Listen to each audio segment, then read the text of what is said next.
It's coming in the shot, all the cans and bottles. Jazakallah khair. Alright. So what we'll do is, for the mic that I'm wearing, we'll switch. Just always keep it like here. Okay. And this thing has to stay on. If it falls off, put it back on, because otherwise it starts. Yeah. No, we still need to use this one for the camera. Their feed. Yeah. Well arranged feed. Yeah. After we're done, you will. Actually, I'll buy you a mic. What do you think? Is your mic on? Okay. Assalamu alaikum. Let's get started, inshallah, if everyone can get back seated. We have quite a bit of questions. We have some online as well. We're going to try to give quick answers, inshallah ta'ala. As quick as we can while staying true to the question. So that if you have a question, you can tweet at Adoption Seminar, hashtag Adoption Seminar. So the hashtag is Adoption Seminar. So you can tweet there, and there are questions there, inshallah ta'ala. There are some questions there. Alright, so, are we good to go, guys? Alright. Bismillah, alhamdulillah, wa salatu wassalamu ala rasulillah wa ala alihi wa sahbihi wa man wala. So there's a question, what if we know absolutely nothing about the newborn's name, parents, and so on and so forth, and how do we deal with that situation? That's where usually classically the way the ulama dealt with that is that they gave a sort of a generic name, like Abdullah or Muhammad or something of that sort, to fill that spot. So in that situation then, the middle name, for example, could be Muhammad, Abdullah, something generic, and then the last name could still be the last name of the family. I'll just sort of do a rapid fire of 5 questions, and then we'll go 5 questions. Do you find... Actually, this is a question for you, inshallah. In regards to fostering, adopting older children, how is the issue of mahram and physical contact and or hijab managed? Can an adoptive parent show physical affection to adult adoptive children? No, so that's where the issue of mahram does come in. So that's why I mentioned if someone could get that before it gets in this. That's why I mentioned the opinion of Ibn Taymiyyah rahimahullah ta'ala, which sort of opens that further. Look, when it's an older person, or when that was not fulfilled at a younger age, then show affection and in the emotional sense. You can definitely be nice and extra courteous and things of that sort, but definitely the laws of hijab would have to be observed at that point. To the Shaykh, when you say 2 years, are we to follow the lunar calendar or the solar calendar? It's the first time I've ever been asked that question. Good question. It doesn't matter, and in fact that's why a lot of the fuqaha, so Imam Malik rahimahullah ta'ala, Imam Abu Hanifa said that it's not an issue of a few months or a few days later or something of that sort. So it's not like hawlain has to be 2 years exactly, but something around 2 years as well, inshallah ta'ala. How do you deal with the mahram issue when you don't have kids or you can't breastfeed? So I think inshallah ta'ala that's the idea of seeking professional help, inshallah, to see if it's possible. Otherwise, again, then you maintain the laws of hijab, you maintain kindness, you do what's in your capacity. As was mentioned in the seminar, there are multiple ways, inshallah ta'ala, to support that cause. How do we show and express the same love to the adopted child once they have reached puberty and are non-mahram to the mother or father? I.e., if a mother has to wear hijab and not be able to touch plus hold her adopted son. Again, if it's solved at a young age, it's easier to do so, inshallah, but the same answer to the previous question, which is the idea of being kind while still observing the laws of hijab to the best of your ability, inshallah. And if it's still a child, even if it's older than 2 years old, in this situation it would be permissible, inshallah, to still take that opinion.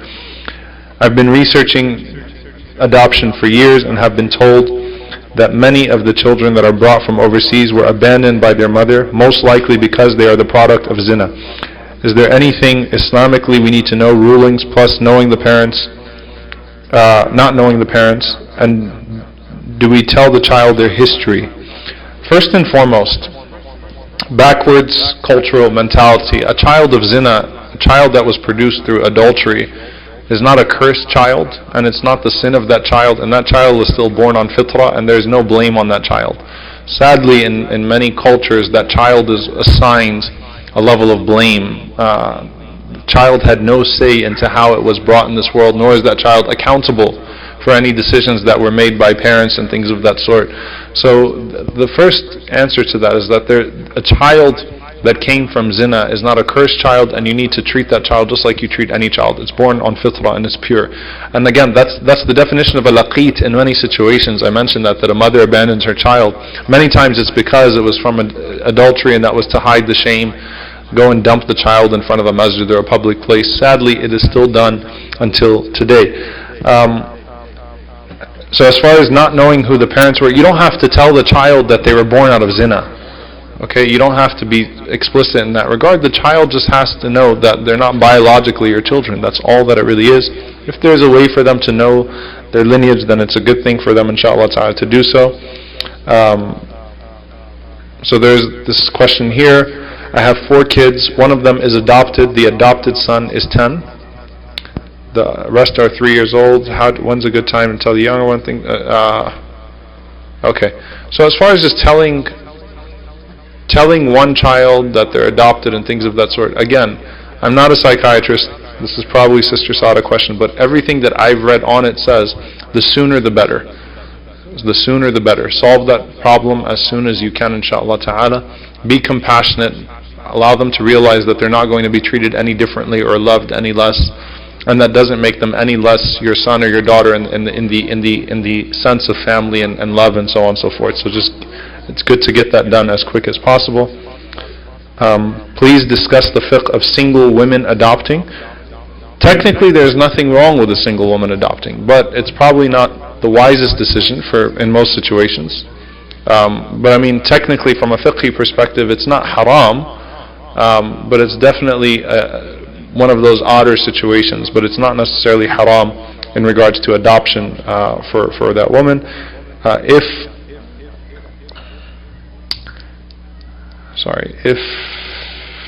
Or can we make a foster child mahram? Oh, okay. Can we make a foster child mahram as well? If so, are the mahram rulings for a foster child the same as an adoptive child? And what happens when that foster child is legally allowed and has reached the age of being able to adopt by a different family than ours? You can make any child mahram through rawa'ah. It doesn't have to be even in the context of adoption or foster care. It's just, do you want to do that, right? So many kids become mahram, especially in the time of the Prophet ﷺ, like Hamza and the Prophet ﷺ. Hamza radiallahu anhu was his brother through rida'ah. They breastfed from the same woman, but he was his uncle. That was something very common back then, to share a wet nurse and things of that sort. But so as far as it's concerned, it's not like if you breastfed the child, you have to keep the child in your house now. So for a foster child, the same rulings would apply that apply to the adopted child. I'm finishing my questions altogether, alhamdulillah, because I just want to hand it over to you. So what happens if a mother doesn't have milk to give to a child? So again, professional lactation expert. Is it wrong to adopt a non-Muslim child and raise them a Muslim? I think this goes to what Sister Sada said, which is that you should not force a conversion on that child, but live by example, inshallah ta'ala. And you hope, just like you hope with anyone else, that your example will bring that person to Islam. And religion should not be an obstacle for you showing compassion to any human being. So the Prophet ﷺ did not restrict it to Muslims or non-Muslims, and so if anything, the intention is to take care of an orphan, and you would hope, inshallah ta'ala, that in that situation that they would eventually become, I think I got all my questions, that they would eventually become Muslim by seeing your example. Alhamdulillah, I finished my rapid. I think I deserve a round of applause. Wow. So I'll pass it on to you, inshallah. Thank you. Okay, I am glad that I'm not the only one fielding question. I don't know if I can match his speed, but I'll try and go speed racing. Who's my race car driver here? Okay. So the first question is, do I have to be a U.S. citizen or a legal resident to be a foster parent? As far as I know, you have to be legal in the United States. It is yes. Yes, actually, I've been through the same situation for fostering. The state law does not require you to be a citizen, but many agencies only take citizen. At least one of the two parents has to be a citizen. There are only a handful of agencies that will work with you if you do not both of the parents are not citizens. So I'm working on that. I'm myself. You have to step back. Can you repeat this? Okay, the question is, do I have to be a U.S. citizen or a legal resident to be a foster parent? And the answer I'm getting from Brother Zishan, who has been involved in the training for fostering already, is that at least one of the foster parents has to be a U.S. citizen, which is the same requirement for international adoption, that one of the adoptive parents has to be a U.S. citizen and the other preferably permanent resident. And when I started my journey, I was not a citizen yet, but we were able to proceed with international adoption because my husband was. Okay, can a single parent be a foster parent? I think the short answer is yes. And you've addressed it from a fiqh perspective, so I'm not going to go into details. How can I sign up to adopt a child domestically? You can go to the Department of Family Protective Services link. We will share the links for you. If you've signed up on our sign-in sheet, we will share useful links with everybody who signed up in the email and send you the follow-up information. Is there a cost associated with domestic adoption of children from CPS? Short answer is yes. It's about $2,000, which the bulk of it is reimbursable from the state after you complete the process. A minimum of $1,200 is reimbursed to you. On average, the cost is $1,200 to $1,600, but in some cases it has been as high as $2,000. So the bulk of it is reimbursable. And you get a stipend per child per month for the foster care. Which families are generally in the system to serve as foster parents? It is wealthy families? Definitely not. Most families that are foster families are middle to lower income families, and a lot of them are single mothers, actually. If you ask CPS for that specific information, their average household income does not, on average, exceed $50,000 to $60,000. So no, you do not have to be wealthy to be a foster parent. How do you deal with behavioral problems when adopting or fostering older minors who come from difficult and abusive pasts? This is a concern, and it is a very valid concern. We didn't have time to go into the depths and details of it. CPS orientation covers this aspect in detail, and they also provide services with behavioral specialists. And when a child is matched to you, you have the opportunity to select the level and intensity of any specialized services for that child.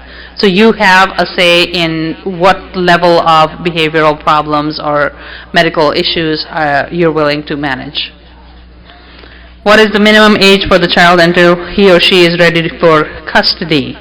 Can we adopt a baby who is about 0 to 3 months old? Absolutely.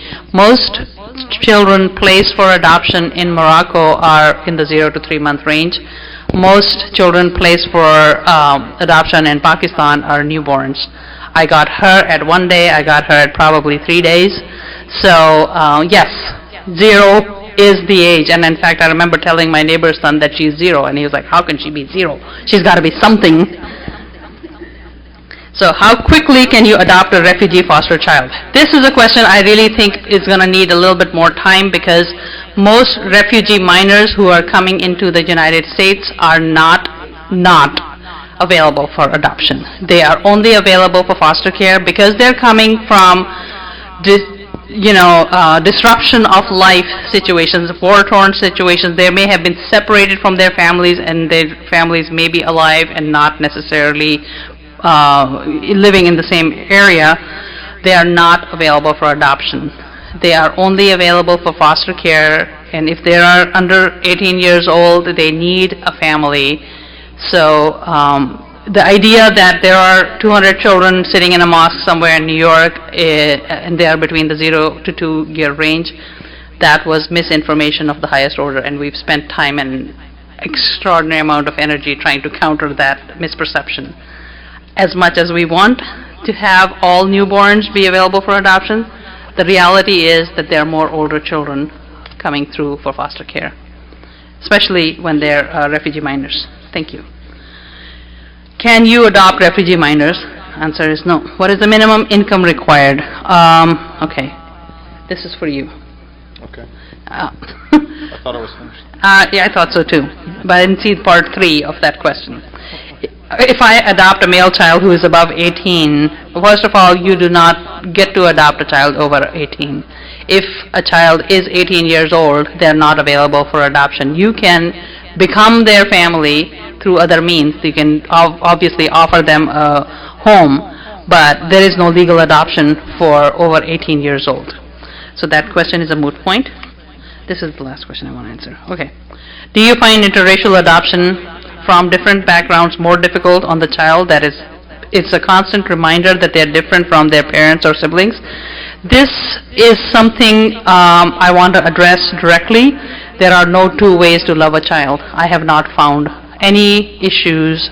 I know people who are Caucasian and they've adopted children from Haiti and Cambodia, and anybody who knows about Angelina Jolie knows that they have a international village in their home, and I don't think there is any difference in how those children are treated, and there shouldn't be, because there is no two ways to love a child. If it is your child, you cannot differentiate between them. How does the child feel? Well, that's a different subject. I know from several people, especially Korean and Chinese adoptees who are adopted by Caucasian families. That's the most relevant statistic I can find. Or African American children brought up in in white homes, or vice versa. Typically, the idea is to preserve the cultural identity of the child. And interestingly enough, when we had the orientation with CPS, the lady who was conducting that seminar gave the example of African American hair. And she said African American hair is curly and kinky and different from your South Asian hair. And if you try to straighten it out and wash it like you would a Caucasian or a South Asian child, you're going to destroy their head. So in that analogy, she expressed the sentiment that when a child comes into your care, accept the child as is, where they are, instead of insisting that they become like you. Their life experience, their identity, their background is not the same as the children who were born in your home. And for you to expect them to be identical in behavior and response is an unreasonable expectation.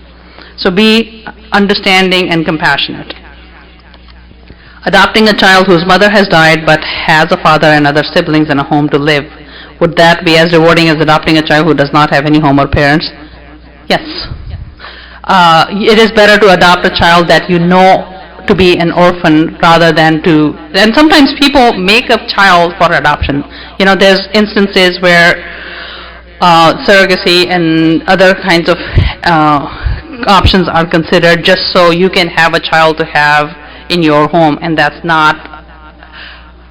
Finding a child who is already an orphan is much more rewarding than going and making a baby just so you can adopt. Okay. Oh, sorry. My helper is helping me. Are there any classes or lectures we need to attend before offering to become an adoptive or foster parent? Okay. This is one of those general information sessions. It is not a requirement, but if you want to do this right, getting the awareness and understanding of what your options are is very helpful. Before you go and jump into one pool, you have to figure out what the temperature of the other pools is and how it suits your life. So it is advisable to do your research, attend information sessions before you jump into one option or the other. When is the orientation in Dallas? When is it? It is one planned soon. Where did our brother go? He's my CPS contact. Okay, there you are. Yes, sir. Are you working with CPS to set up an orientation session for the Muslim community? Yes, actually we have a sister who works for CPS Dallas. Awesome. So she has a baby herself, so she was little soft from she's not available right now, but alhamdulillah we have her. Ikna Dallas is working with her. She is on our advisory board. We consult her. We have another sister in the past. We resolved 2 CPS cases. Excellent. And she is an expert on the legal side. Yeah. She deals with the lawyers and whatnot on the adoption and on the fostering side. So we have some people on the board. And I just wanted to let you all know that I came from Arlington. My name is Azam Sheikh, and it's the recent case that happened with the 4 kids. We are in touch with the CPS as we speak, and I have been here in this metroplex since early 80s. Oh. So we have dealt with so many different cases. And so inshallah we're going to try to see if we can set up a one training session for people from Arlington, Fort Worth, Mansfield, Kennedale, all these areas in one location, inshallah. Excellent. So, brother, you will be the point of contact for that, and Saira will connect with you, and brother Zishan also connect with them locally. I can't address that question any better than the local people can. Okay, do we have to meet the biological parents? Are you obliged to? No, you are not obliged to meet the biological parents, especially if it is an unsafe situation. Your visitation is typically in public places. There's a lot of McDonald's that have been the venue for the children to have supervised visitation with biological parents. Okay, next. How long is it going to take before a child can be adopted? That's up to the family. When they get started, once they get started, there's usually a logical process that ends within a reasonable period of time. If a mother does not or cannot breastfeed, can an aunt, sister-in-law breastfeed? I think the answer is yes, and there are instances where an aunt has breastfed the children and made the daughters mahram for the father, but I would defer that to you. You're done? MashaAllah. That was pretty fast. MashaAllah. Give her a round of applause. Good. Alright, so I have 3 questions then, inshallah. One from Twitter, and then these 2.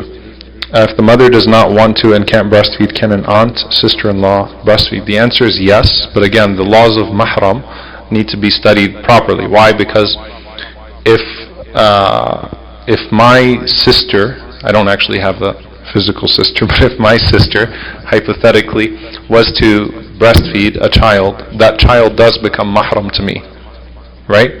But now here's the thing, that child will become mahram to me. I guess it's going to, you just have to keep in mind cousins are still not going to be mahram and things of that sort. So that's why I was thinking, like, if it's the wife's sister, then it's not going to make that child necessarily mahram to me, right? So there are just different things that need to be observed there, especially because you're looking to make mahram for the entire family, the brothers and so on and so forth, the father, the brothers, and so on and so forth. Can you adopt, which is best to adopt, international versus domestic? Seriously, anything. We're really lagging behind as a Muslim community, so inshallah, if we can do anything, I think it's a positive step. Obviously, with charity in general, أَقْرَبُونَ أَوْلَى بِالْمَعْرُوفِ, those that are closest to you are more deserving of your kindness. So with charity in general, domestic charity is preferable to international charity, but adopting an international child is a great reward, inshallah ta'ala. It's a great deed to do. The Twitter question was, are children whose father abandoned them considered orphans? Listen, this is one of the main reasons why I covered all the different ahadith about the 2 fingers in paradise. It's not about the technicalities. You're raising a child that otherwise would be very vulnerable. You're being a father figure to a child that otherwise would not have a father figure. You are raising an orphan. Okay? A single mother is basically taking the reward, once again, of raising an orphan. She is doing that part. A person who does that with their own 2 children is getting that amazing reward, inshallah ta'ala. So the point is that, someone might ask, and I've been asked this question, right? Let's say that I married a woman and she had children and the dad is a deadbeat. Is it like I'm raising an orphan? Yes. All the ahadith clearly apply to you as well, because the Prophet ﷺ clearly was addressing the spirit of it and not the technicalities of it. That's how our religion functions. So abshir, inshallah. Glad tidings to those that do such a thing, and may Allah reward you all. Jazakumullah khairan for such. I really want to appreciate you for being here, Sister Sara, mashallah, and your agency. I think it's so amazing that we finally have a Muslim adoption agency. May Allah bless you and reward you, and every child that is rescued through this effort, may Allah allow it to be from your mizan hasanat, you and your husband, inshallah, and your beautiful 2 daughters. May Allah bless them. She's now my friend, right? She gave me a big hug, alhamdulillah, and you're my friend too, inshallah. But we have to talk, because she's been talking to me the whole time, so can you come sit next to me too? Okay, alhamdulillah. So you want to thank them for coming, alhamdulillah, and may Allah bless them and bless their families, and jazakumullah khairan. Sister Sara Zitterman, inshallah, is going to be doing the private session with the sisters back there that want to discuss lactation and things of that sort. So may Allah bless you all. We're taking a picture. We're also on Facebook Live, alhamdulillah. So we're live streaming the family picture. I don't know who's taking the picture. May Allah bless them all. Jazakumullah khair. Thank you all for coming. Please spread the word. Ballighu, spread the word. Inshallah, if you can set an example for someone else or you can spread the word, you get the reward as well. Thank you to everyone who tuned in online. The recorded version, how many of you guys want the slides? Recorded version? Okay. MashaAllah, Brother Hashim is recording this, alhamdulillah. We're going to have a fully recorded, edited version, inshallah ta'ala, will be posted on the New Star Kafala website. It'll also be posted on ilmflix.com as well, ilmflix.com. So the recorded, edited version, inshallah, how long will it take about? Few days. It's about 3 hours worth, so it's going to take some time. It's going to take some time. Maybe a couple of weeks. Couple of weeks, inshallah. But we'll have it up online and we'll make you all responsible for spreading that information. Jazakumullahu khairan, subhanakallah, hamdika, ashhadu an la ilaha illa anta, astaghfiruka wa atubu ilayk. Assalamu alaikum wa rahmatullahi wa barakatuh. Before we can wrap it up, we have a small token of thanks for Sheikh Umar from New Star Kafala. And actually, this is a very special gift because I want you to unwrap this in front of the audience if you can. Hold on, let me see. I don't want to unrig you.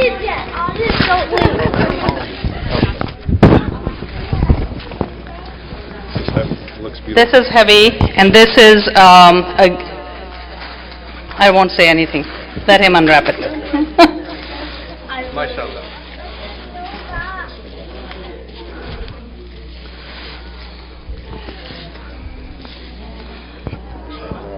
This is a handcrafted tile from Dr. Azimuddin at Islamic Art Society, and he wanted you to have that as a token of his participation here. Thank you so much. Jazakumullah khair. Barakallah feek. Thank you so much. And there's a card in there for you as well. Oh, thank you. I won't lose the card.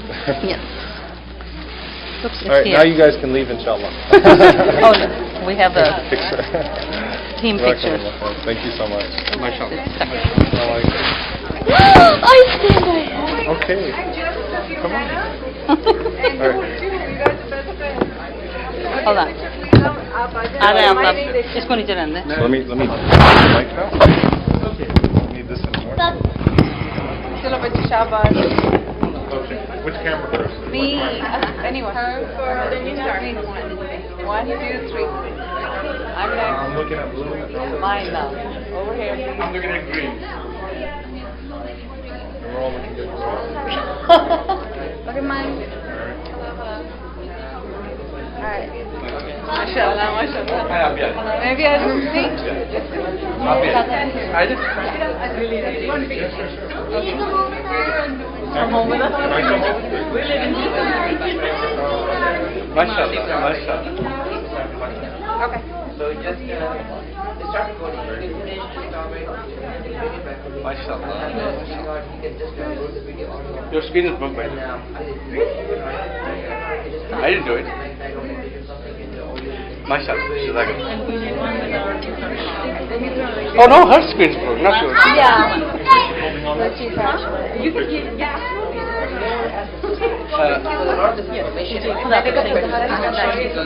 Okay, I need my New Star Kafala team.